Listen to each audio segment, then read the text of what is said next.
So it's good also to know from the audience, but first let me also come up with a few questions to Dr. Netra. After that, I will open for more questions and comments from the audience. I also look at the comment section. We saw some new comment piling up over there as well. So I will come back to those questions from the public audience later on. Okay. So first, I think the most important things that we have come up with this topic this afternoon is that overall we know that it's a phenomenon, as you mentioned, that we could not overlook if we are going to transform our economy and society into a digital economy and society. That is the right now the main objective of our country as well. So Cambodia, from Cambodia perspective, as you can see, we are pushing hard together with the engagement from different stakeholders, leading by our royal government, and the private sector, the people also joining hands together. How better we can benefit from digital economy and digital business, or in this new world. And for you, how best should we consider the emerging NFT in Cambodia case? Maybe you can elaborate on that. And I think some of our audience would also like to know that as well. If you look at Cambodia case, how best should we do, and what should we consider about it? Please. Well, I would say the first thing that I would recommend is that everyone continue to learn about this. So there's a lot of information online. You can look on YouTube, or you can join Twitter and join the Twitter spaces. There are actually lots of Cambodian rooms talking about this. And you can also join an app called Clubhouse. Now, just be careful, because with all of these platforms, anyone can speak, and so anyone can say anything. So you really need to, in crypto, we say, do your own research, DYOR. You'll see that. And you also have to understand that just because we see an industry growing or a company successful, this does not mean you should take a financial action towards it. So all of the information I presented today is for educational purposes, and it's not financial advice. So the first thing I would say is please do your own research. The second thing I would say is that be ready, because with any new technology, governments regulate it to protect the interests of the people, and to try and take some time as well to learn about how to best protect the interests of the people. So one good example for those of you who use PassApp or Grab is the ride-sharing industry. So in many cities around the world, taxi drivers, for example, were very upset when Uber and Grab and all these companies came around. And so many cities first made that illegal. But now we see that we can't escape these ride-sharing apps or the sharing economy. And so governments have regulated in a much more nuanced way. Rather than saying no to everything, they actually say, okay, some things are allowed. And this is really important, because what we want to do is we want to help create productive economic activity, meaning that we want to promote activity that creates value. So in some countries, cryptocurrency trading is forbidden. And this is because trading currency, let's say US dollar to real or US dollar to euro does not actually create value in many cases.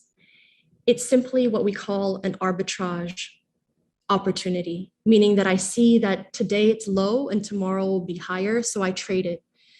Now, what I would urge Cambodians and anyone who's watching to look at is, of course, learn about the fluctuating cryptocurrencies that go up and down, but I wouldn't necessarily recommend trading that at all. I would say look more about earning, which is not the same as trading, and look more at collecting files that are not currency, meaning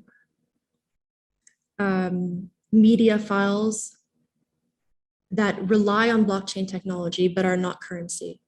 So I can share a few more examples, for example, of a really, I think if we look at Philippines, Singapore, and Malaysia, our fellow member states in ASEAN, we can be really inspired. There's a documentary on YouTube about a company called Axie Infinity. Axie Infinity is a gaming company. Now, Cambodians, we know, are good at creating gaming companies, and we're also interested in gaming. So this could be a really great industry for Cambodians to look into. How does Axie Infinity work? In order to play, you need to buy 3 Axies. The Axies look a little bit like Pokemon, and the Axies fight with each other. And when you fight, you win points. And in the Philippines, the points that you win, that you earn,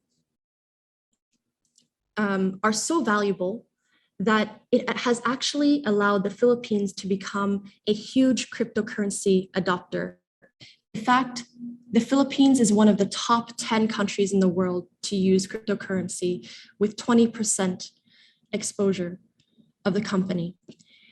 Now, when it's all because of this game. You play the game and you get points, and the points are called Smooth Love Potion, SLP.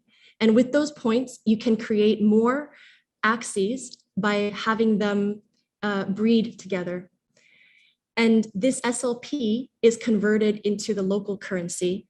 And it's what has allowed many tuk-tuk drivers, for example, who have suffered from COVID and tourism, like many Southeast Asian countries, to earn $300 per month, which is not an insignificant amount. Now, this company has offices in Vietnam, where there is also a 21% adoption of cryptocurrency. Other countries we can look at are Malaysia and Singapore, that have a very open perspective towards blockchain technology and innovation in general. And the person on the cover of Vogue magazine, a big fashion magazine, was actually a crypto artist who, in Singapore, she makes models of women and she dresses them. And her art was so inspiring and so successful that Vogue Singapore put her art on the cover of their magazine only several months ago. So these are all really inspiring examples that we can look at, and we can say that Cambodians are able to do this too. We're very rich in design, culture, fashion, and gaming. Okay, thank you, Netra. Yeah, thank you, Dr. Netra. And I think what you mentioned earlier, that we need to get ready. Okay, so by getting ready, there are 2 perspectives, of course, like you mentioned, from the entrepreneurial perspective, the collector point of view, and the creator point of view, the artist or whatever, the creator of the digital art, the digital music, or digital collectible, what that could be quite valuable in the future. We just don't know yet. Yeah. So, but from the 2 point of view, can you get a bit more in detail, for Cambodian, like you say, our youth, we have a really young population, right? And I believe there are creative minds, everywhere, in Cambodia. We just need to really make them, dream about it and try something new. So what are the major steps that someone, like a normal youth, a student, let's say in the university, what are the major steps that they need to take, in order to get involved with this, as you mentioned, there are also some risk perspective that we need to take into consideration, of course, from the financial side, but as well, how best they can prepare themselves, what are the major steps, maybe a quick takeaway, like, you need to do this, that, and that, please, thank you. Sure. So we need all kinds of people, right? We need communicators, we need builders, and we need creative people as well. And so I think the first thing to do is to ask yourself, what do you like to do the best and what are you good at? So if you're a communicator, what you can do is you can become an expert in this field. You can start to read about it, participate in discussions online. If you're a creative, you can make some art. You might already have some. And you can try to see if you can collaborate with people around the world to sell your art outside. This would be a way for you to earn crypto and to see what it's all about. If you're a builder, let's say you know how to code, then try to learn how to code in Solidity or other types of programming language, because we're still at the very beginning and there's so many things left to build. I would say, take a look at Axie Infinity. There are scholarships for people who would like to play the game but cannot buy their own animals online. And that is a great way for you to see what it's like. Please be safe online, because there are still a lot of scams. This is why in the US, we don't let people who are not accredited investors make large investments, because there are many people who look to take advantage. But I think if you start now, there are websites like The Defiant. There are Twitter accounts you can follow, for example on Twitter, Crypto Beyond Currency, or you can follow me at Netra and at Art10 Studio. I can share these links with you afterwards with my slides. Okay, thank you. And so, we got a few questions, and I think someone asked, do you have your own projects with regard to NFT as well? So please, Netra, you have any projects, your own projects? So I have some projects that I'm working on. My first project that I've started and completed was an art project where I wanted to make a commentary on memory, history, and identity. And so I minted, which means that I published on the blockchain, different art pieces over the period of 100 days, actually in the tradition of mourning, as we have in Khmer, to show, to make a commentary and show the Khmer Rouge experience.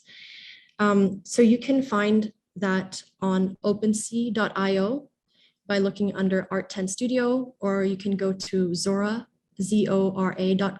It's OpenSea.io or Zora.co, and you can find those. That project was sold out, and it also created secondary sales, which means that someone bought it and then someone else bought it from them. And this was very exciting for me because remember the hype cycle that I talked about before, where you get high expectations and then low expectations. Some people are very excited about crypto and blockchain, and they want to do blockchain for everything. The same way, make an app for everything. But some things are good applications and some things are bad applications. So for me, I was very excited to use blockchain to immortalize Cambodian art, because this is something that is very precious to us and we almost lost at a moment in our history. So this for me is a very good use of blockchain to actually immortalize this data. Okay. I think that's one project that I can share, and happy to share more later. Okay, and coming back to Cambodia, there's also a question, when we talk about NFT, we need to talk about blockchain, cryptocurrency, and also the Web3, yeah, right? But, someone just asked that, okay, so as you may know, cryptocurrency is not yet really operational, in Cambodia. And so is that a barrier to the NFT market or tendency in Cambodia, or what do you think, about that? Yeah. I think that a good example of how regulation is used is with regards to free trade. So for example, some countries allow free trade across borders, and other countries put a lot of taxes and tariffs, or they prevent it completely. Now, some of these countries have good reasons, because as I said before, you want to protect your people, the interests of your people. You want to protect your local industries, especially if there's an industry that's competing outside. So you want to open up in a slow and strategic and intentional way. You want to make sure that the population is ready. So I would say that most populations around the world are not ready. The highest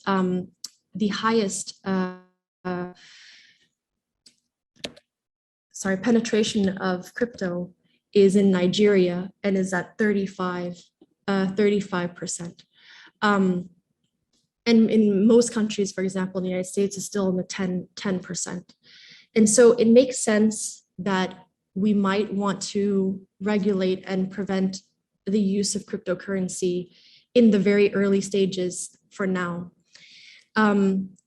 However, I think for the NFT industry and for other blockchain ventures to thrive, these need to be slowly relaxed over time, of course, because that would allow Cambodians to mint and sell their NFTs or participate in other communities themselves, rather than needing to go through a third party or a foreign entity.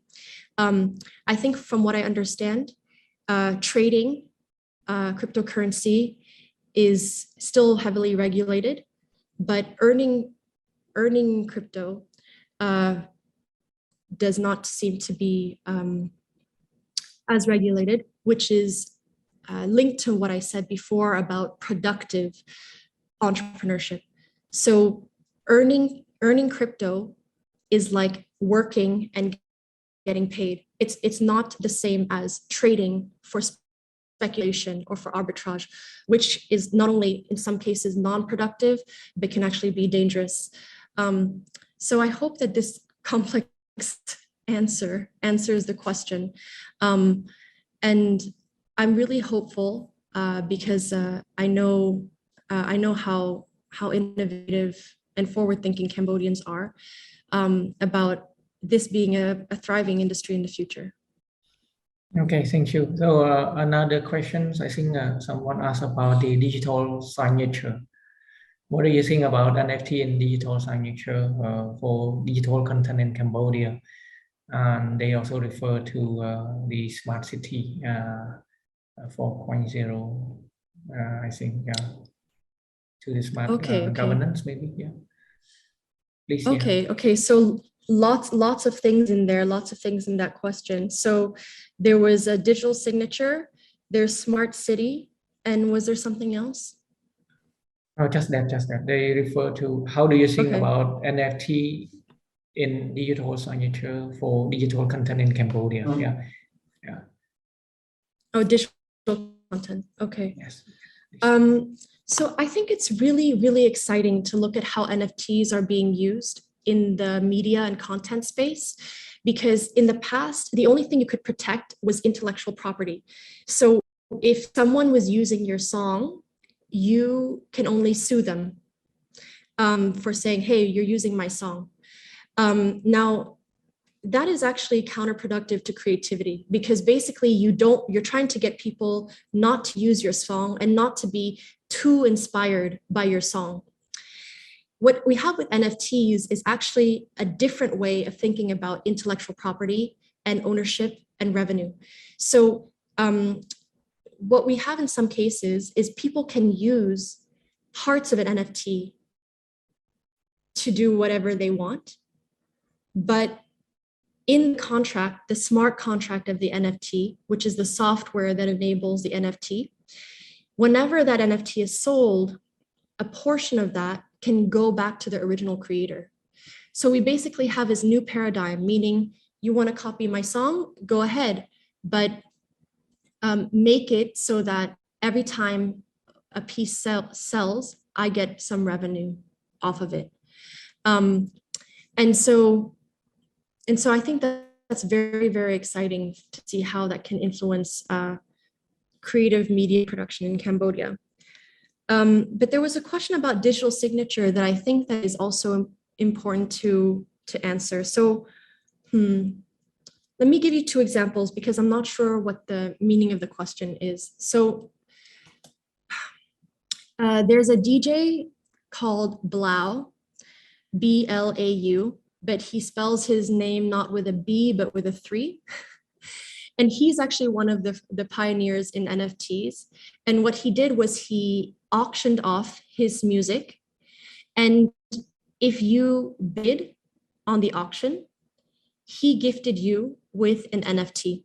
So it does not mean that you win the music, but he just sent you, let's say, a thank you card, but as an NFT online. It doesn't say anything. It probably just says, thank you for bidding. That's it. Now,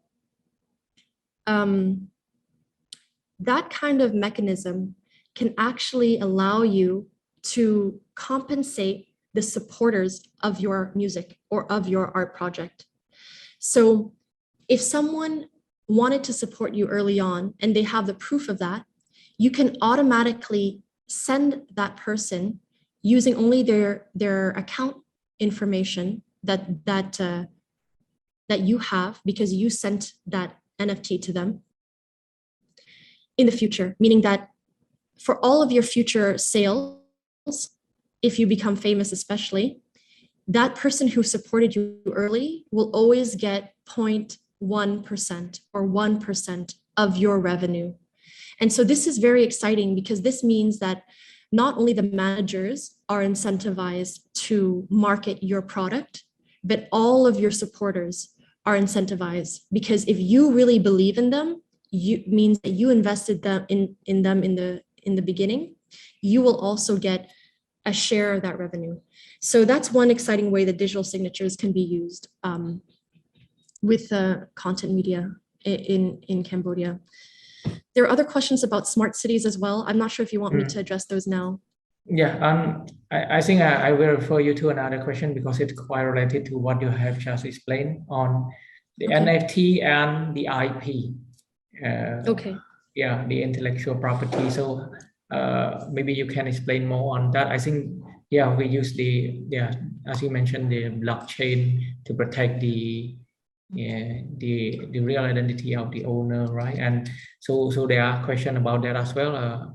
What is the relation between NFT and IP right? Okay, so yeah, maybe that's a really good question. So let me actually share this with you. Might make it easier. In NFTs, you have a separation between the art piece and the non-fungible token. So for example, this is on the Ethereum blockchain, but it could be on another type of blockchain. It says this non-fungible token verifies that you are the owner of the art, and the art can be found at this link. Okay, so this link here links to the art piece, right?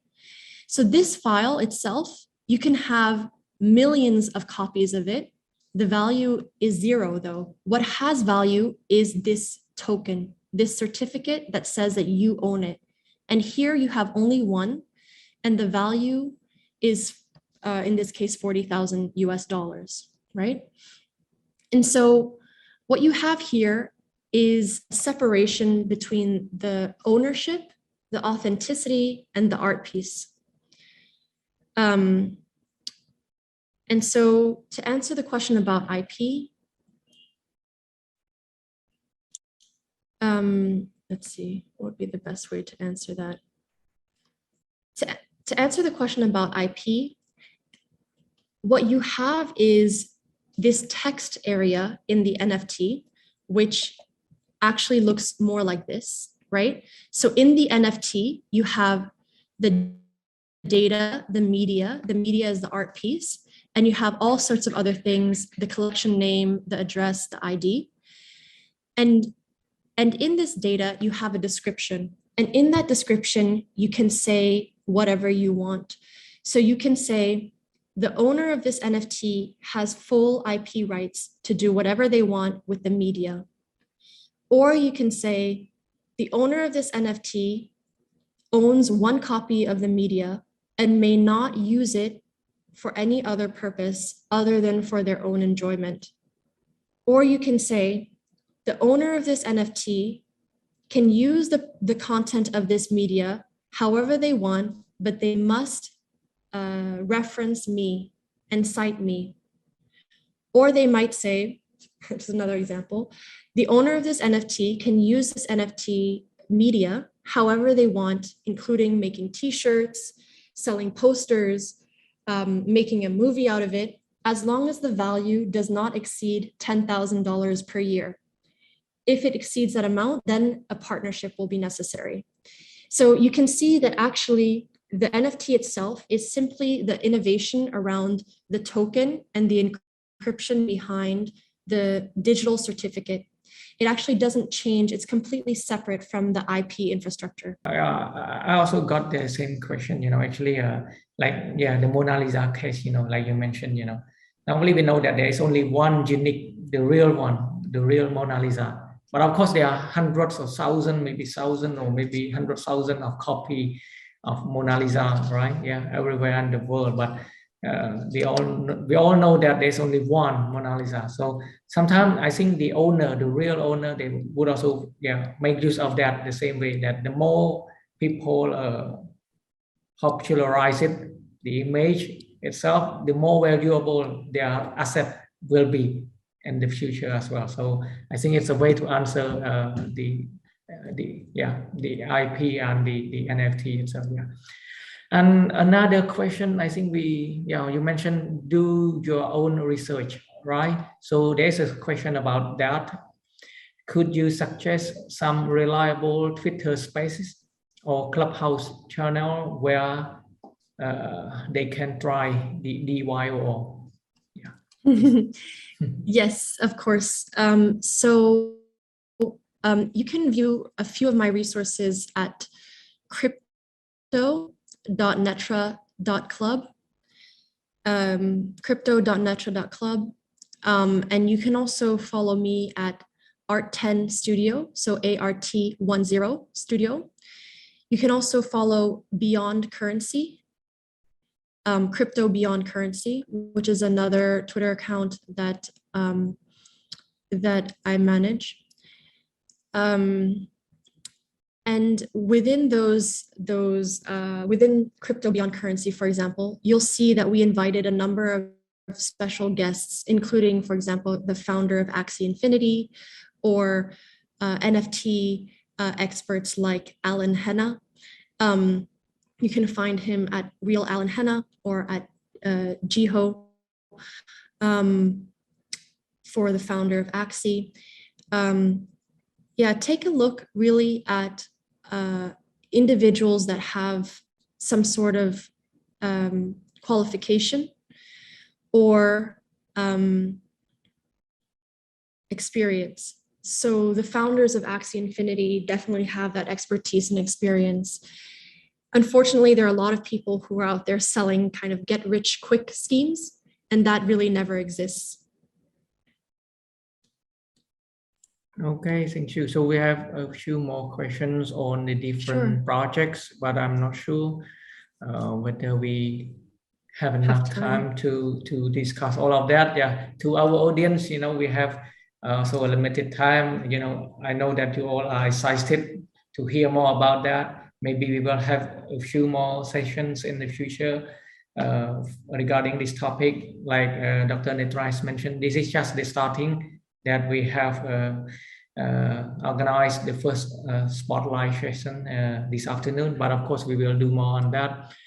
I think I will take a few more, like let's say someone asked that we consider the NFT, we consider about collectible, right? The collectibles. And so what do you think about its market as Cambodia started to implement the capital gains tax regarding taxation? Yeah. So I'm not sure is there any relation about that, but yeah, there's a question about that. And I think maybe your opinion on that as well. Yeah. This actually really depends from country to country. So I wouldn't be able to comment on it directly regarding capital gains tax. But what I can say is that different countries have different schemes for categorizing digital assets. So some countries make a difference, which I think is a good thing, between cryptocurrency and things that use blockchain technology, but that are not cryptocurrency, such as NFTs. And then some countries consider the point of sale to be significant. So for example, if you sell an NFT, you are paid in cryptocurrency.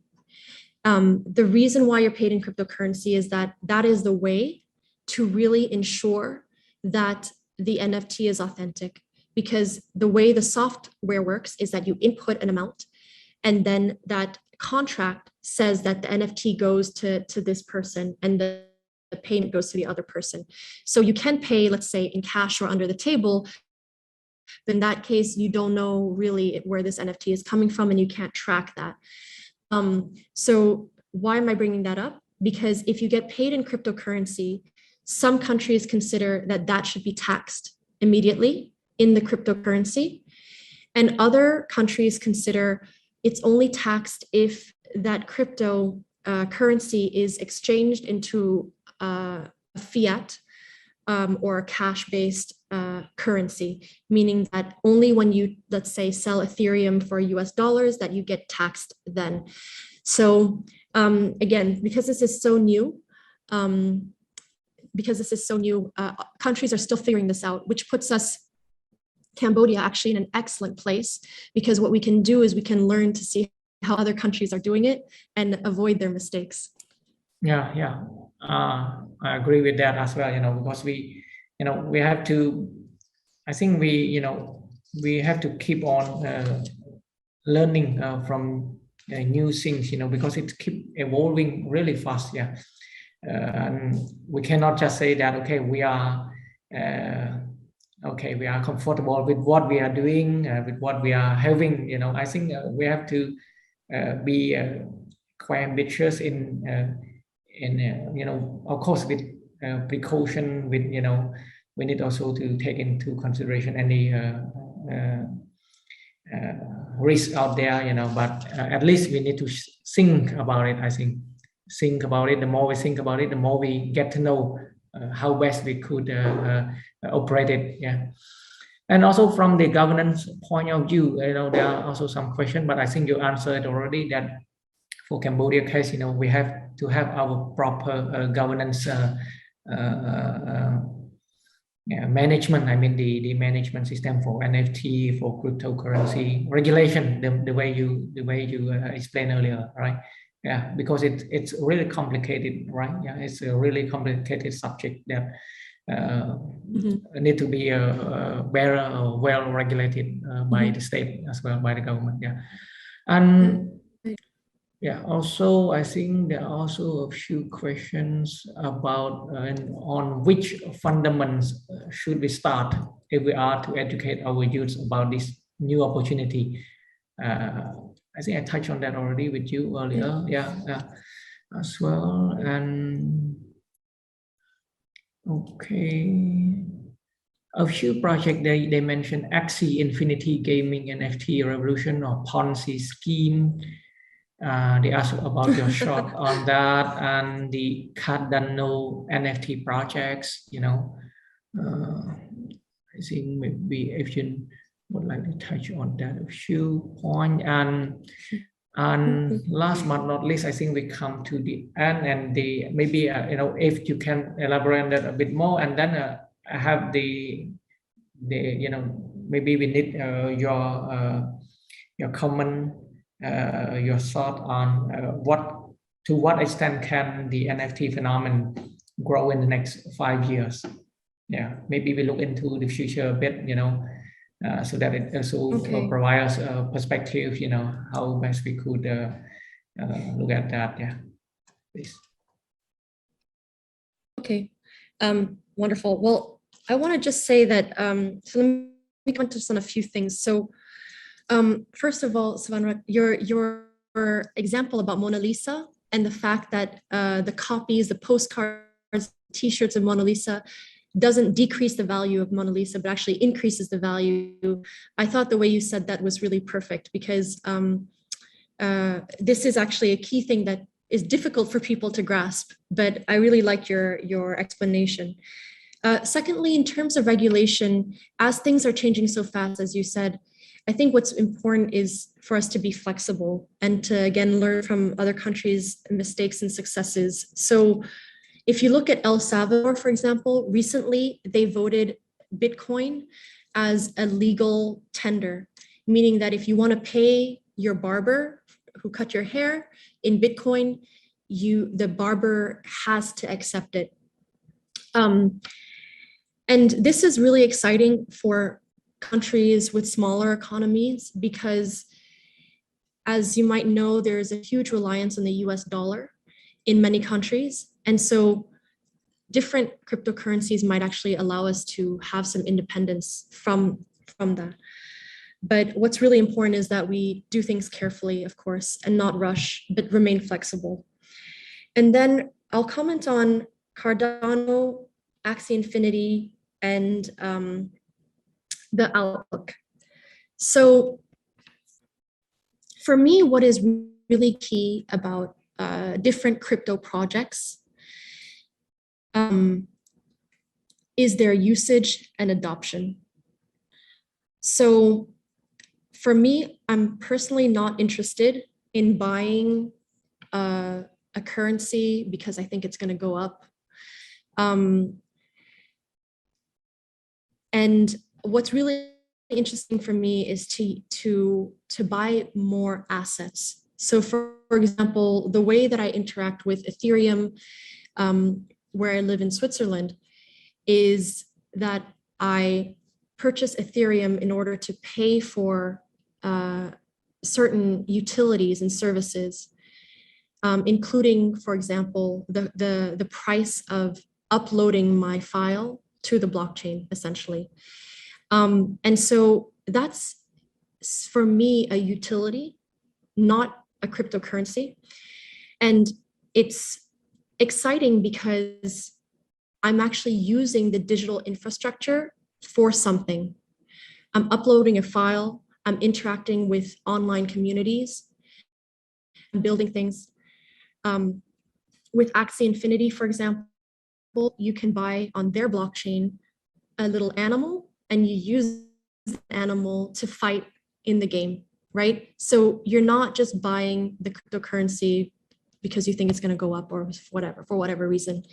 And Cardano is a project that several critics have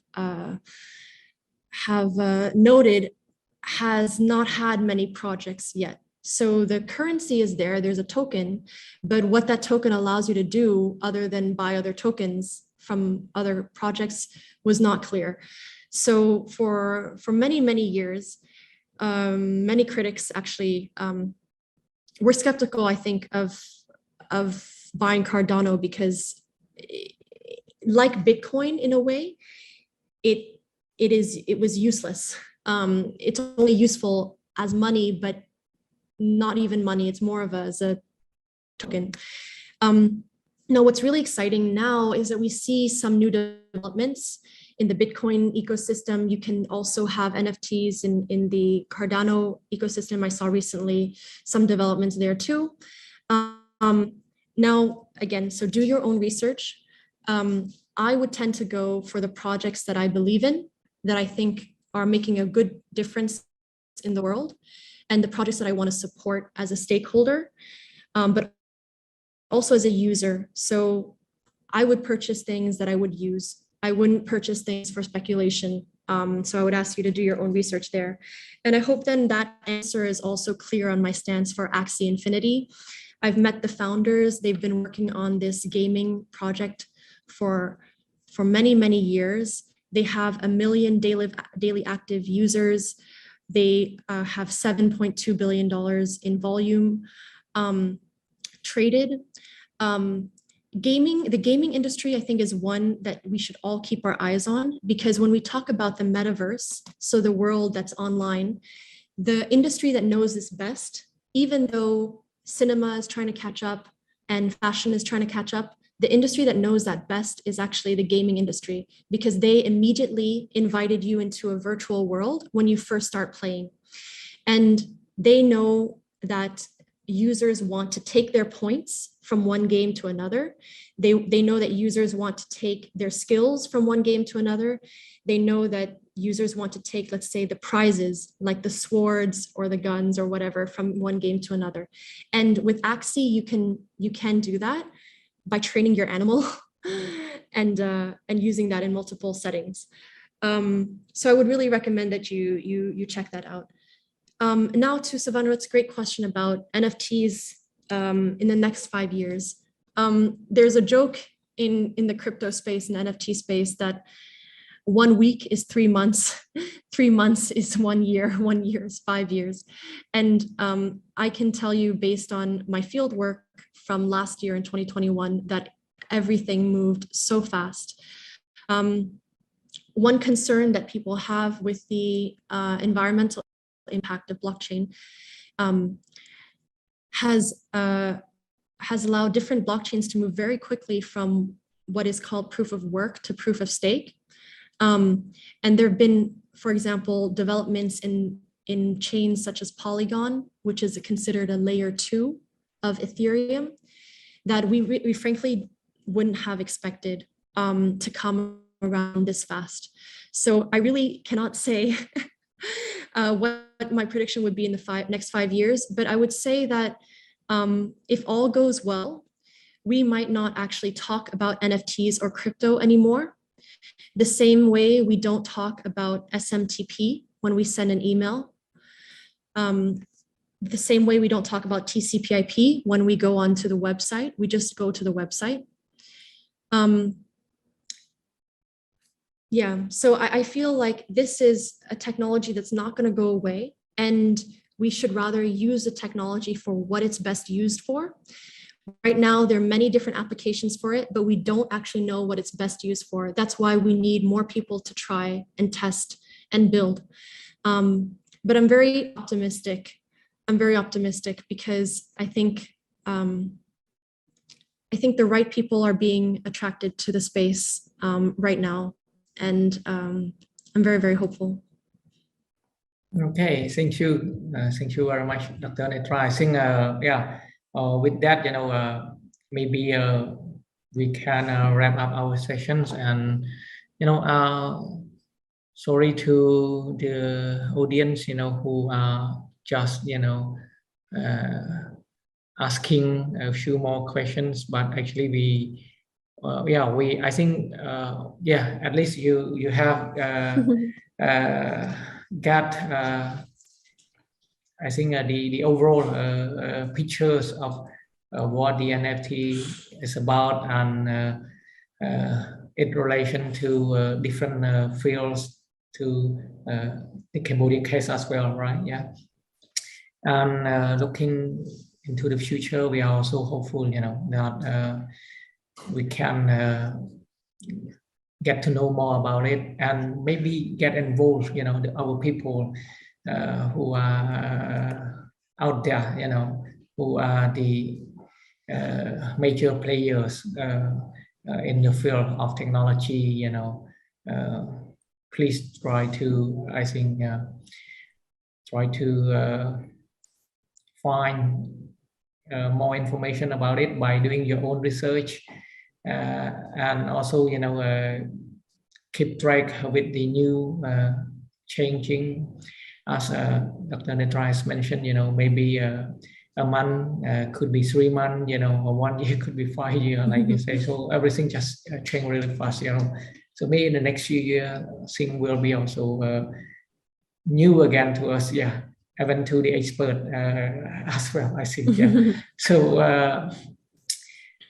okay, and I think I could wrap it up. And yes, and thank you for joining us, and thank you to Dr. Netra for taking your time while you are in Cambodia, to join the sessions. And សូមអរគុណបាទចុងក្រោយនេះក៏សូមអរគុណផងដែរទៅដល់ទូទាំងសាសនិកជនទាំងអស់បាទប្រិយមិត្តដែលកំពុងតាមដានទស្សនាការផ្សព្វផ្សាយរបស់មជ្ឈមណ្ឌលកម្ពុជា 4.0 របស់យើងបាទហើយអរគុណជាពិសេសទៅដល់វាគ្មិនរបស់យើងគឺបណ្ឌិតប៉ានេត្រាបាទដែលបានចូលរួមជាមួយយើងនៅសៀលនេះបាទហើយបាទអរគុណច្រើនស្វានរត់បាទចំពោះទូទាំងសាសនិកជនទាំងអស់គ្នាប្រិយមិត្តទាំងអស់គ្នាក៏សូមបន្តគាំទ្រនៅរាល់សកម្មភាពរបស់មជ្ឈមណ្ឌលកម្ពុជា 4.0 ដែលត្រូវបានបង្កើតឡើងក្នុងបុព្វហេតុចូលរួមជាមួយរាជរដ្ឋាភិបាលជាមួយគ្រប់ភាគីពាក់ព័ន្ធទាំងអស់ទាំងផ្នែកឯកជនប្រជាពលរដ្ឋប្រតិបត្តិការទាំងអស់ដើម្បីជំរុញការកសាងសេដ្ឋកិច្ច digital នៅកម្ពុជារបស់យើងបាទហើយដោយដែលដំណើរទីលោកស្រីបានជ្រាបហើយគឺការងារនេះត្រូវការចូលរួមបាទសមិទ្ធផលរួមដើម្បីប្រយោជន៍រួមដូច្នេះយើងខ្ញុំគិតថាការចូលរួមចំណែកពីគ្រប់ភាគីពាក់ព័ន្ធបាទសុទ្ធតែមានតម្លៃហើយសុទ្ធតែមានសារៈសំខាន់ទាំងអស់បាទហើយសូមបន្តការចូលរួមនេះបន្តទៀតបាទហើយយើងសង្ឃឹមថាកម្ពុជារបស់យើងបាទយើងពិតជានឹងអាចសម្រេចបាននៅក្តីសុបិនរបស់បងប្អូនជាពលរដ្ឋយើងក៏ដូចជាទិសដៅនៃការអភិវឌ្ឍរបស់រាជរដ្ឋាភិបាលនិងចក្ខុវិស័យវែងឆ្ងាយរបស់យើងដើម្បីជំរុញការកសាងសេដ្ឋកិច្ចសង្គមរបស់យើងឲ្យកាន់តែរីកចម្រើនបាទហើយមានកំណើនប្រកបដោយចីរភាពប្រកបដោយបរិយាបន្នដែលនឹងបានជាផ្លែផ្កាទៅដល់ប្រជាពលរដ្ឋគ្រប់រូបតួអង្គគ្រប់គ្នាផងដែរបាទខ្ញុំបាទអង្គសវណ្ណរតន៍បាទក្នុងនាមមជ្ឈមណ្ឌលកម្ពុជា 4.0 ក៏សូមថ្លែងអំណរគុណចំពោះលោកស្រីប៉ានេត្រាជាថ្មីម្ដងទៀតនិងជូនពរលោកស្រីប្រកបដោយសេចក្តីសុខសុភមង្គលនិងជូនពរឲ្យដំណើរនៅក្នុងការធ្វើដំណើរប្រកបដោយសុវត្ថិភាពផងដែរបាទសូមអរគុណនិងសូមជម្រាបលាទាំងអស់គ្នាបាទសូមអរគុណបាទ